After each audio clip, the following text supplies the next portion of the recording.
Assalamualaikum warahmatullahi wabarakatuh. Nama saya Nabil Pramuja Putra. Di sini saya akan melanjutkan video kedua presentasi yang berjudul Warehouse Inventory Akurasi. Yang pertama, kita masuk ke konteks and perspektif, yang dimana Widya adalah seorang manajer gudang di sebuah perusahaan distribusi elektronik. Tugas utamanya adalah memastikan bahwa stok yang tercatat dalam sistem sesuai dengan jumlah fisik di gudang. Namun tantangan sering muncul akibat human error, barang yang rusak atau hilang, yang menyebabkan perbedaan antara stok sistem dan stok fisik. Dalam menyebabkan perbedaan, Widya dan timnya membandingkan kedua jenis stok ini. Jika jumlah barang sesuai, maka inventaris dinyatakan sesuai. Sebaliknya, jika ada perbedaan, maka dikategorikan tidak sesuai.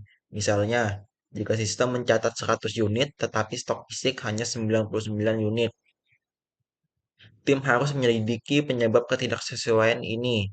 Akurasi inventaris sangat penting bagi Widya karena hal ini mempengaruhi efisiensi operasional, keputusan pembelian, dan kelancaran bisnis. Dengan bantuan teknologi dan analisis data, Widya berharap dapat mendeteksi potensi masalah inventaris lebih awal dan menjaga keselarasan antara data sistem dan kondisi fisik di gudang. Untuk selanjutnya kita masuk ke business understanding yang dimana tujuan proyek ini bertujuan untuk mengembangkan solusi berbasis data untuk memprediksi keakuratan inventaris gudang dengan mengidentifikasi apakah stok sistem, data yang tercatat di sistem sesuai dengan stok fisik, jumlah barang yang ada di gudang. Ketidaksesuaian antara keduanya dapat menyebabkan masalah besar dalam pengelolaan rantai pasokan yang dapat berdampak pada efisiensi operasional dan kepuasan pelanggan. Masalahnya, karena perusahaan seringkali menghadapi tantangan besar terkait akurasi inventaris di gudang, ketidaksesuaian antara data sistem dan stok fisik dapat disebabkan oleh berbagai faktor seperti kesalahan pencatatan manual yang dapat terjadi selama proses penerimaan atau pengeluaran barang, kehilangan atau kerusakan barang yang tidak terdeteksi dan tidak dilaporkan, proses perhitungan stok yang tidak tepat selama audit. Selanjutnya kita masuk ke data understanding, attribute description. Yang pertama ada ID barang, stok sistem, stok fisik, dan sesuai. ID barang ini berfungsi sebagai identifikasi unit untuk setiap barang yang ada di gudang. Setiap barang yang tercatat dalam sistem memiliki ID yang membedakan dengan barang lainnya. Stok sistem ini mencatat jumlah barang yang tercatat di sistem komputer perusahaan. Ini adalah data yang sering diperbarui setiap kali ada transaksi barang masuk atau keluar dari gudang. Untuk stok fisik, atribut ini mencatat jumlah barang yang sebenarnya ada di gudang. Data ini diperoleh dari hasil pemeriksaan fisik barang di gudang yang seringkali dilakukan selama audit inventaris. Dan yang terakhir, merupakan label target, merupakan jumlah barang yang tercatat di sistem sesuai dengan jumlah barang yang ada secara fisik di gudang. Nilai dari atribut ini adalah yes jika stok fisik sesuai dengan stok sistem dan no jika ada perbedaan. Da- ada data verification yang dimana ada ID barang juga sesuai dan stok sistem dan stok fisik. Dan kita masuk ke modeling desain,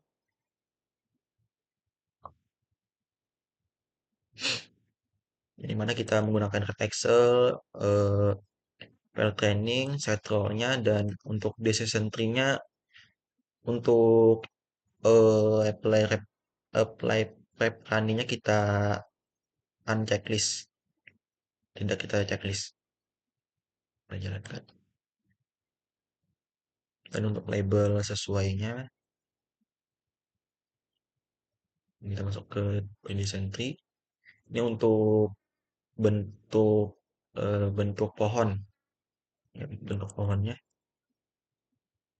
paling dominan stok fisik. Dan ini untuk the description.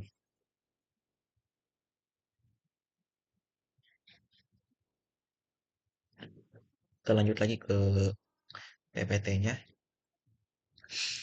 Ini modeling yang sudah kita tampilkan, dan ini juga sama juga tadi sudah kita tampilkan juga, dan kita masuk ke evolution dataset testing.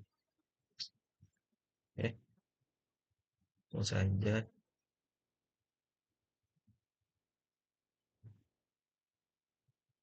Eh,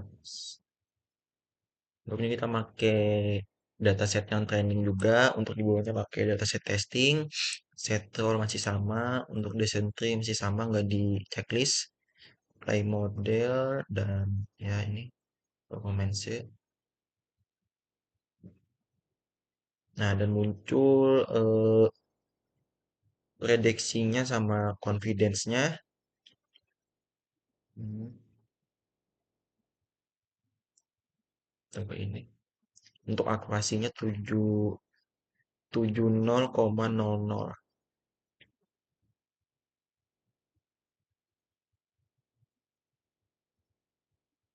Ya, kita lanjut ke PPT lagi.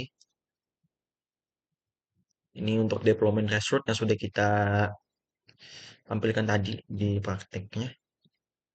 Dan yang terakhir kita masuk ke evolution dataset scoring.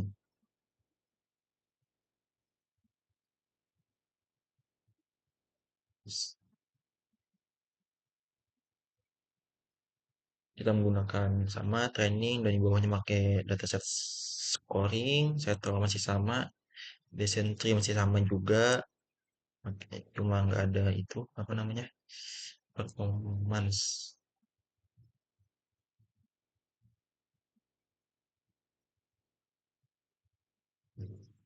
Ini untuk juga rumah pohonnya ya, rumah pohonnya. Ya, dan ini ada prediksinya juga, confidence sesuainya tidak ada. Lanjut lagi, deployment result for dataset scoring yang sudah kita jalankan tadi juga.